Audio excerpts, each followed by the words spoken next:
โอ้ลูกมันหล่นใส่หัวเหรอโอ้ตายหัวเตกหัวเตนหมดเลย ลูกมาตูมโดนหัวเนาะน่ากลัวจริงๆหัวแตกหัวเตนเป็นเทพเย็บกี่เข็มมะเนี่ยไม่ได้เย็บโอ้ไม่ได้เย็บแผลมันแค่เส้นเดียวเอง โอ้โหน่ากลัวจริงๆมาตูม จับเสร็จแล้วก็ไปงาน ไปงานที่ไหนอีกไปตากก่อนแล้วนี่เทแล้วนี่ตากแล้วนี่ก็วางเป็นชิ้นๆแบบนั้นเองตากมะตูม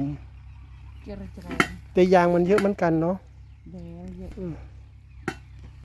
โอ้ยางมะตูมแต่ยางก็เป็นประโยชน์เหมือนกันนะยางมะตูม ที่เดิมที่บัดทะเล เมื่อก่อนทำเล่นว่าวก็ใช้นี่แหละเป็นยางมันเนาะ เป็นกาว เป็นกาวเลยแทนกาวได้เลยสมัยแต่ก่อนยางมันเหนียวจนเนาะโ